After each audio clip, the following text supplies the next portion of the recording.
শহীদ বুদ্ধিজীবী দিবসে রাষ্ট্রপতি এবং প্রধান উপদেষ্টা শ্রদ্ধা, শ্রেষ্ঠ সন্তানদের স্মরণ করছে জাতি। গণতান্ত্রিক, আধুনিক এবং বৈষম্যহীন রাষ্ট্র গঠনের আহ্বান মির্জা ফখরুলের। দেশে বিরাজনীতিকরণের প্রয়াস চলছে, অভিযোগ রিজভীর। বাংলাদেশ সব দেশের সঙ্গে সুসম্পর্ক চায়, তবে সম্মান এবং সমতার ভিত্তিতে, বললেন পররাষ্ট্র উপদেষ্টা। বিশেষ কিছু সংস্কার শেষেই নির্বাচন। এবং দেশে বিভিন্ন স্থানে অব্যাহত রয়েছে মৃদু শৈত্যপ্রবাহ। চুয়াডাঙ্গায় সর্বনিম্ন তাপমাত্রা 8.7 ডিগ্রি রেকর্ড।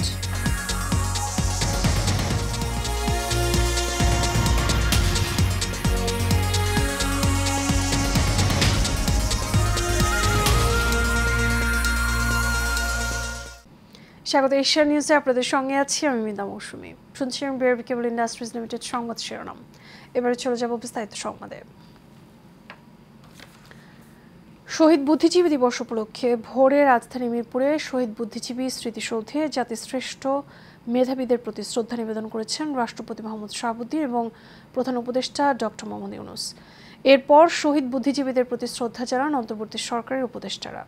আরও জানাচ্ছেন শাফিউদ্দিন আহমেদ। শহীদ বুদ্ধিজীবী দিবস উপলক্ষে মিরপুর শহীদ বুদ্ধিজীবী স্মৃতিসৌধে প্রথমে রাষ্ট্রপতি মোহাম্মদ শাহাবুদ্দিন শ্রদ্ধা জানান। এর কিছুক্ষণ পর প্রধান উপদেষ্টা ডক্টর মোহাম্মদ ইউনূস এ শ্রদ্ধা নিবেদন করেন। সেখানে তারা কিছুক্ষণ নীরবে দাঁড়িয়ে থাকেন। এ সময় বাংলাদেশ সশস্ত্র বাহিনীর একটি চৌকস দল রাষ্ট্রপতি ও প্রধান উপদেষ্টাকে রাষ্ট্রীয় স্যালুট জানায়। শহীদ স্মৃতিসৌধে শ্রদ্ধা নিবেদনের পর উপস্থিত যুদ্ধাহত মুক্তিযোদ্ধা ও শহীদ পরিবারের সদস্যদের সঙ্গে কুশল বিনিময় করেন রাষ্ট্রপতি মোহাম্মদ শাহাবুদ্দিন ও প্রধান উপদেষ্টা। পরে অন্তর্বর্তীকালীন সরকারের উপদেষ্টারা শহীদ বুদ্ধিজীবীদের প্রতি শ্রদ্ধা জানান।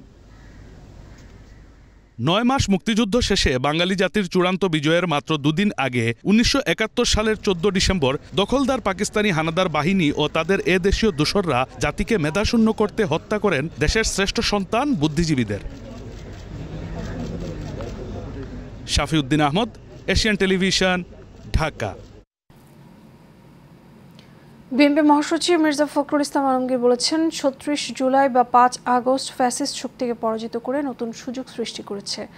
এই সুযোগ কাজে লাগিয়ে আমরা বাংলাদেশকে সত্যিকার অর্থে একটি গণতান্ত্রিক, আধুনিক এবং বৈষম্যহীন রাষ্ট্র হিসেবে প্রতিষ্ঠা করতে চাই।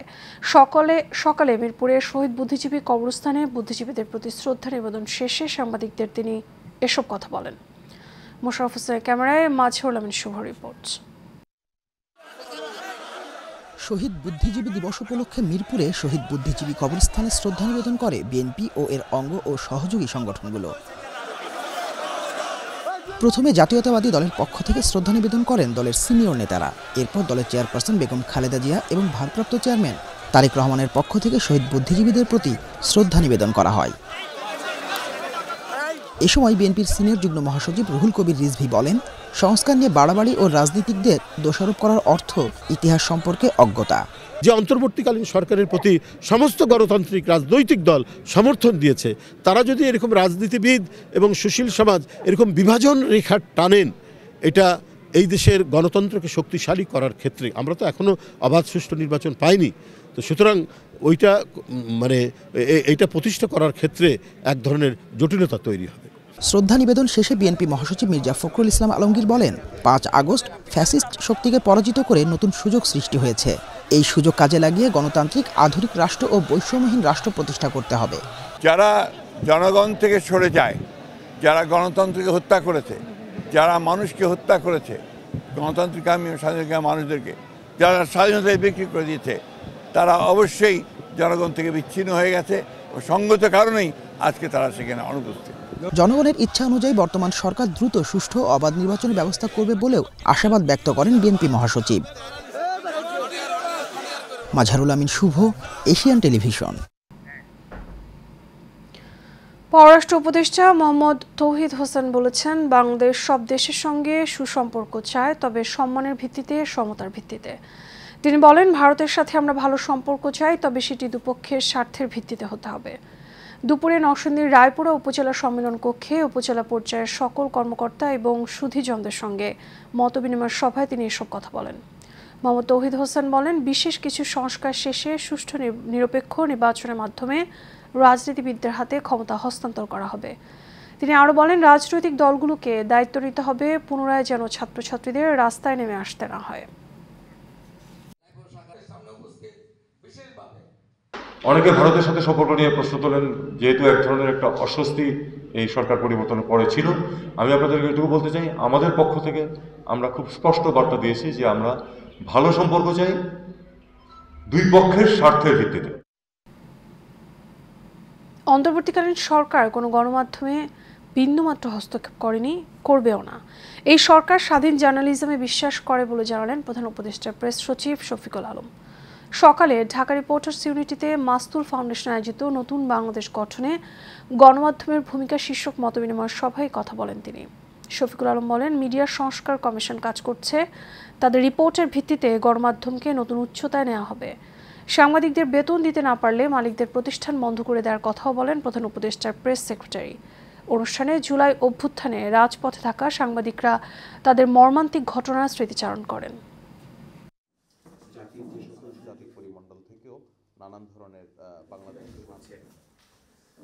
বাংলাদেশ 4 মাসে আমরা কাউকে মানা করি নাই। 4 মাসে আমরা এই কোম্পানিরে বলি নাই যে আবু সালে এখন আমাদের বিরুদ্ধে লিখছে, ওনাকে সরিয়ে দেন। আমাদের সিকিউরিটি এজেন্সি বলে নাই, আমাদের ডিজিএফআই বলে নাই, আমাদের এনএসআই বলে নাই। আমরা যারা প্রেস উইংয়ে আছি আমরা কেউ, আপনি যদি কোনো কমপ্লেন পান আমাদেরকে বললেন যে উনি করে। প্রেস ক্লাবে কবি হেলাল হাফিজের দ্বিতীয় জানাজা সম্পন্ন হয়েছে।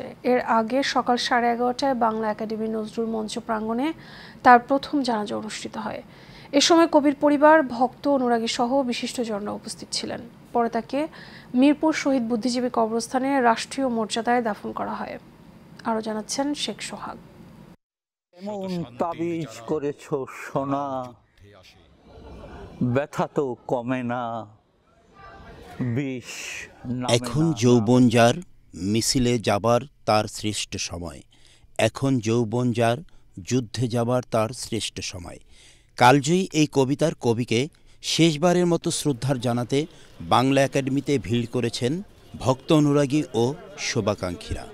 সেখানে কবি হেলাল হাফিজের প্রথম জানাজা অনুষ্ঠিত হয়। প্রেম ও দ্রোহের এই কবির শূন্যতা দেশের সাংস্কৃতিক অঙ্গনে কখনোই পূরণ হবে না বলে জানান বিশিষ্টজনেরা। একাকিত্বকে সবসময় ভালোবাসতেন, লেখালেখি এগুলো নিয়ে উনি থাকতে চেয়েছেন। পরিবারের থেকে উনি নিজেই দূরে সরে এসেছেন। আর তবু লাস্ট সময় আমাদের কথা ছিল যে আমাদের কাছে হয়তো চলে আসবেন, কিন্তু এই কথাটা রাখা হয়নি। তো ওনার 21শে পদক, স্বাধীনতা পদক দুটোই ওনার পাওয়ার কথা।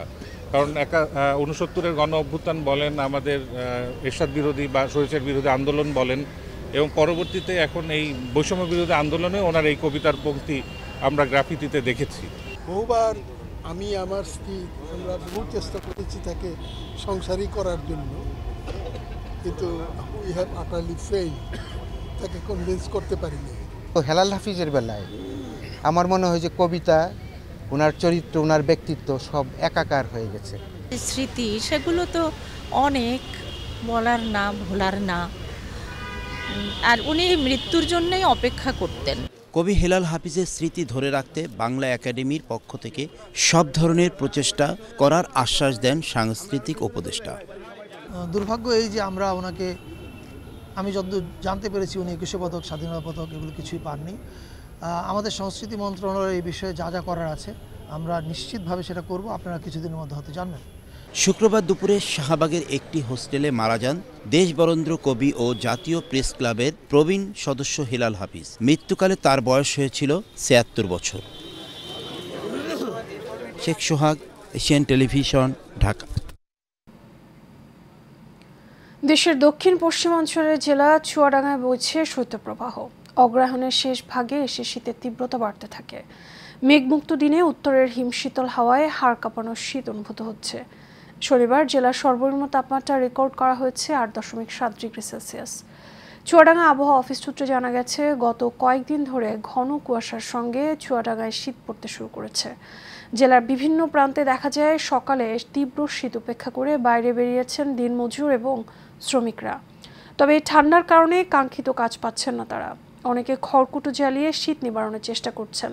যানবাহন চললেও ছিল না তেমন যাত্রীর চাপ।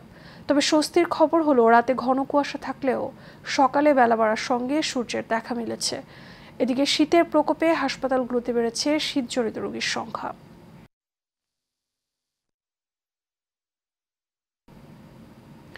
প্রিমিয়াম মেগা গেটেড কমিউনিটি রূপায়ণ সিটিতে আয়োজিত হচ্ছে Rupayan city present Surf Excel fun fair, যেখানে বিশেষ ছাড়ে পাওয়া যাচ্ছে সার্ফ এক্সেলের বিভিন্ন পণ্য সামগ্রী।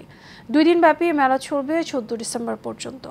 শাখাউত হোসেনের ক্যামেরায় মেহরাব সুমনের রিপোর্টে বিস্তারিত।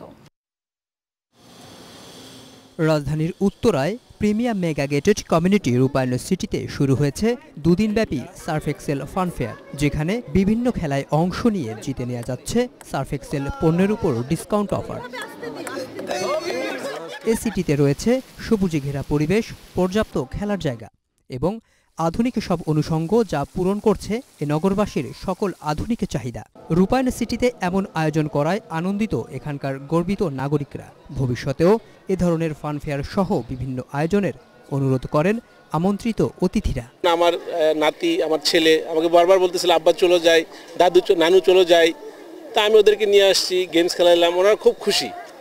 তো রূপায়ণ সিটি এই ধরনের অ্যারেঞ্জমেন্ট করাতে আমরা বিশেষ করে ফ্ল্যাট মালিকরা আসলে খুবই আনন্দিত। রূপায়ণে থাকার মতো একটা বেস্ট পরিবেশ। এই পরিবেশের মাঝখানে মাঝে মধ্যে আমাদের যে এই প্রোগ্রামগুলো আসে, এই প্রোগ্রামগুলোতে আমরা অ্যাটেন্ড করি এবং বাচ্চারা খুব খুশি হয়। আমরা এখানে থেকে খুব আনন্দিত। প্রিমিয়াম মেগা গেটেড কমিউনিটি রূপায়ণ সিটিতে ফান ফেয়ারের আয়োজনে উচ্ছ্বাসিত কোমলমতি শিশুরা। তাদের উল্লাস ছিল চোখে পড়ার মতো। এখানে এসে আমরা সব গেম খেলেছি, আর এটার পর আমরা ফটোশুট নিব। গেম খেলছি, অনেক মজা করছি। It's good, it's not bad. If you come to Rupine City, you can know about every festival and it's really fun. 2 দিনব্যাপী এই আয়োজন 13 ডিসেম্বর থেকে চলবে 14 ডিসেম্বর পর্যন্ত। Mehrab Suman, Asian television, Dhaka.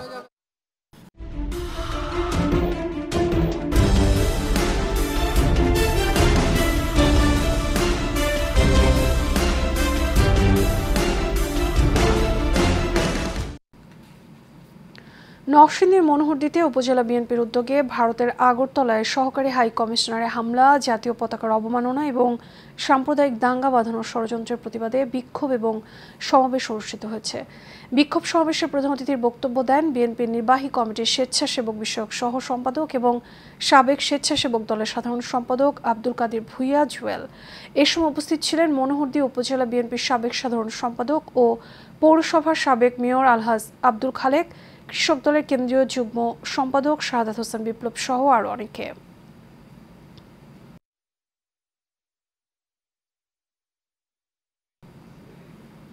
বিএনপির ভারপ্রাপ্ত চেয়ারম্যান তারেক রহমানের বিরুদ্ধে সকল মিথ্যা মামলা প্রত্যাহারের দাবিতে এবং তারেক রহমানের ঘোষিত 31 দফা বাস্তবায়নের লক্ষ্যে নারায়ণগঞ্জের রূপগঞ্জে বিক্ষোভ মিছিল অনুষ্ঠিত হয়েছে। বিএনপি নির্বাহী কমিটির সদস্য মোস্তাফিজুর রহমান ভুইয়া দীপুর নির্দেশনায় চনপাড়া ইউনিয়নের 9 নং ওয়ার্ড যুবদলের উদ্যোগে আয়োজন করা হয়। উপজেলার চনপাড়া এলাকায় ডেমরা থেকে কালীগঞ্জ সড়কে এই বিক্ষোভ মিছিল হয়। মিছিলে উপস্থিত ছিলেন চনপাড়া ইউনিয়নের 9 নং ওয়ার্ড যুবদলের সভাপতি নূর মোহাম্মদ, সাধারণ সম্পাদক মোহাম্মদ রানা, সিনিয়র সহ সভাপতি নূর নবী সহ আরো অনেকে। বাংলাদেশ বৈজ্ঞানিক যন্ত্রপাতি বণিক সমিতি নির্বাচন 2025-26 অনুষ্ঠিত হতে যাচ্ছে। উক্ত বিষয়ে ব্যবসায়ী ঐক্য পরিষদের প্রধান কার্যালয়ে এক মতবিনিময় সভা অনুষ্ঠিত হয়। ব্যবসায়ী ঐক্য পরিষদের সদস্যরা জানান, একটি সুন্দর, দুর্নীতিমুক্ত এবং গণতান্ত্রিক সমিতি গঠন করা তাদের মূল দায়িত্ব এবং সেই লক্ষ্যে তারা কাজ করে যাচ্ছেন। সাধারণ ভোটারদের মূল্যবান ভোট দিয়ে ব্যবসায়ী ঐক্য পরিষদকে নির্বাচিত করার আহ্বান জানান তারা।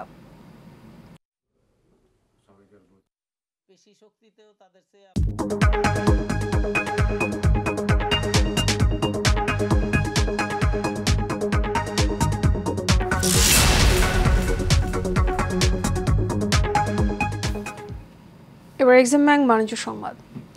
দেশ বর্তমানে গ্যাস সংকটের মধ্যে আছে। সংকট কেটে গেলে সারের ঘাটতি থাকবে না বলে মন্তব্য করেছেন শিল্প উপদেষ্টা আদিলুর রহমান খান। আজ নরসিংদীর ঘোড়াশাল পলাশ ইউরিয়া সার কারখানা পরিদর্শন শেষে সাংবাদিকদের প্রশ্নের উত্তরে তিনি এসব কথা বলেন।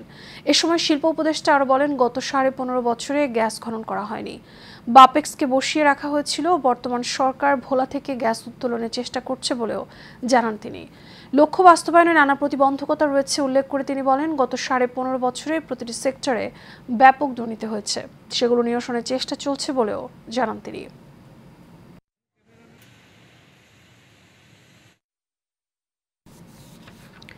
রাজধানীতে ব্র্যাক নার্সারিনগর কৃষি মেলার তৃতীয় আসর শুরু হয়েছে।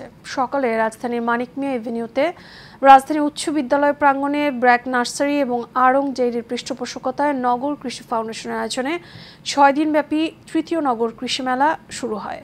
শেরেবাংলা কৃষি বিশ্ববিদ্যালয়ের উদ্যান তত্ত্ব বিভাগের চেয়ারম্যান অধ্যাপক ডক্টর আবুল হাসনাত এম সুলাইমানের সভাপতিত্বে বিশ্ববিদ্যালয়ের উপাচার্য অধ্যাপক ডক্টর আব্দুল লতিফ প্রধান অতিথি হিসেবে মেলা উদ্বোধন করেন। এ সময় বিশেষ অতিথি ছিলেন ব্র্যাক সিড এবং অ্যাগ্রো এন্টারপ্রাইজের সহযোগী পরিচালক মোহাম্মদ আজিজুল হক সহ কৃষি সম্প্রসারণ অধিদপ্তরের ঊর্ধ্বতন কর্মকর্তারা।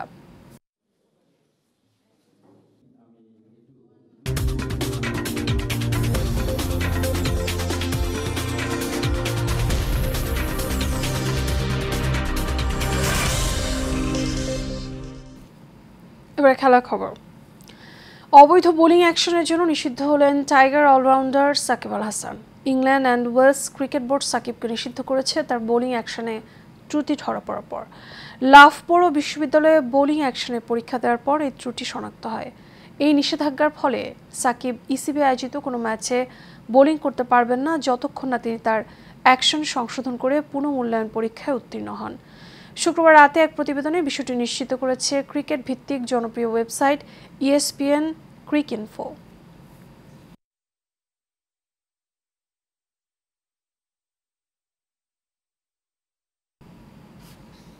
এর সাথে শেষ করবো এশিয়া নিউজ। তার আগে বিআরবি কেবল ইন্ডাস্ট্রিজ লিমিটেড সংবাদ শিরোনামগুলো জানাবো আরও একবার। শহীদ বুদ্ধিজীবী দিবসে রাষ্ট্রপতি এবং প্রধান উপদেষ্টার শ্রদ্ধা, শ্রেষ্ঠ সন্তানদের স্মরণ করছে জাতি।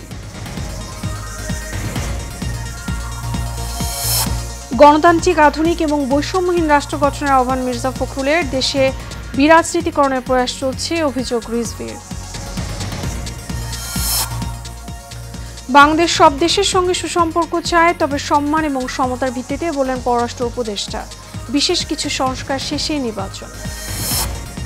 এবং দেশের বিভিন্ন স্থানে অব্যাহত রয়েছে মৃদু শৈত্যপ্রবাহ, চুয়াডাঙ্গায় সর্বনিম্ন তাপমাত্রা 8.7 ডিগ্রি রেকর্ড।